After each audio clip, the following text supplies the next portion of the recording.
They said this about emotions, and today science has confirmed it. Since ancient times, human beings have asked, why do we feel so much? Philosophers and scientists observed with curiosity every gesture, every tear, every heartbeat. They believed that emotions had an invisible power, capable of transforming the body, the mind, and even a person's destiny. For centuries, many dismissed these ideas as popular superstition, mere folklore. But today, science confirms they were right about far more than we imagined. Aristotle, for example, said that emotions shaped character and directly influenced health. He believed that feeling fear, anger, or joy was not just an experience of the soul, but something that echoed in the body. And now, 2,000 years later, science proves that he was right. Point 1. Emotions affect physical health. Hippocrates, called the father of medicine, observed his patients and noticed, when someone lived consumed by sadness or fear, the body also became sick. At the time, this sounded like pure philosophy. But today we know, stress, resentment, and constant anger increase the risk of heart disease, strokes, and even cancer. The body releases so much cortisol that defenses drop, the mind wears out, and life falls out of balance. Think about yourself. Who hasn't gone through an argument and felt the heart racing, palms sweating, breath quickening? It's not imagination. It's the body screaming what the mind feels. Hippocrates already said, there is no healthy body without balance of the mind. And today, every doctor in the world knows he was right. Point 2. The power of tears. Crying cleanses the soul. How many times have you heard that phrase? For a long time, it sounded like simple comfort. But Charles Darwin, in the 19th century, wrote that crying was essential. For him, tears were not weakness, but a natural resource to release pain that words could not contain.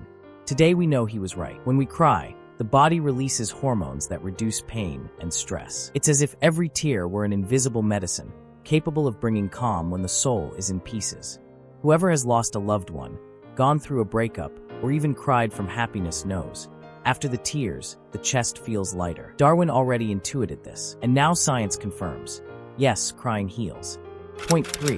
The heart feels before reason. For centuries, people believed that the heart was the dwelling place of emotions. Not just an organ, but a living symbol of what we feel. Galileo Galilei, when observing heartbeats, noticed that they changed with emotions. He could not prove it, but he intuited that the heart knew things reason could not explain. And today's science shows exactly that.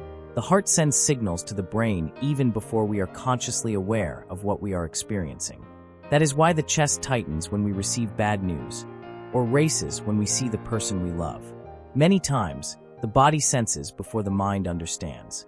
Galileo observed, and now we know, the heart truly speaks. Point 4. Joy is contagious. The philosopher David Hume said that joy spread among people like fire in a forest. At the time, many doubted him. But today, science proves him right. Research shows that when we see someone smile, our mirror neurons are activated. Without realizing it, we imitate the gesture. And that small change already alters our mood. That's why being close to optimistic people lifts us up, while living with bitter people drags us down. How many times have you walked into a tense room and immediately felt heavy? Or, on the contrary, laughed just because someone else laughed with genuine joy? Hume said, passion is naturally communicated from one man to another.